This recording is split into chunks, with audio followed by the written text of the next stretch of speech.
Oi, eu me chamo Gabriele e hoje eu vou falar um pouco sobre a valorização ou desvalorização do pensamento científico no Brasil.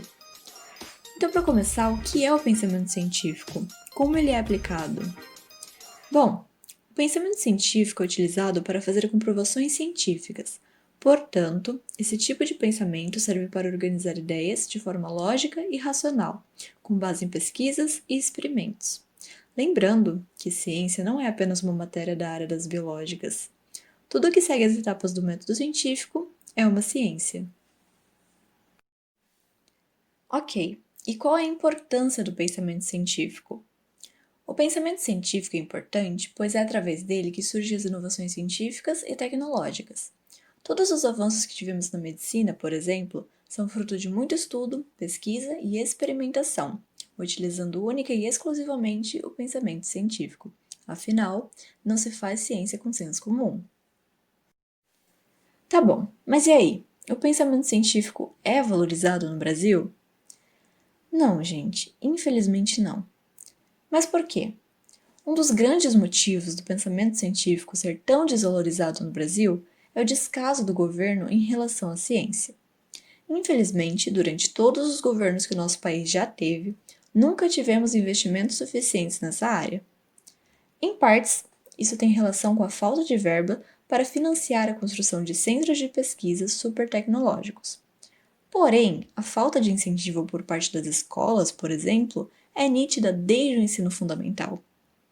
O fato é, um país não consegue se desenvolver sem a ajuda da ciência, e é por isso que todos os países desenvolvidos investem tanto nessa área. E quais as consequências disso? As consequências de tamanha desvalorização são inúmeras. Podemos citar, por exemplo, o desinteresse dos jovens em seguir carreira na ciência, pois sabem que não é promissor aqui no Brasil. Além disso, os brasileiros que escolhem se qualificar nessa área acabam indo estudar em outros países, onde terão mais apoio e oportunidades. Isso faz com que nosso país perca cada vez mais pessoas dedicadas e cheias de potencial que deveriam estar nos ajudando a crescer. Ah, e não podemos esquecer que quanto menor o investimento em ciência e educação, mais atrasados ficamos tecnologicamente, e, consequentemente, fica ainda mais difícil para o Brasil se tornar um país desenvolvido.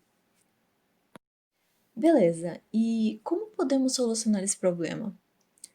Bom, não é fácil reverter toda a situação e fazer a população brasileira se interessar pela ciência da noite para o dia, principalmente por causa da falta de verba, como citei anteriormente.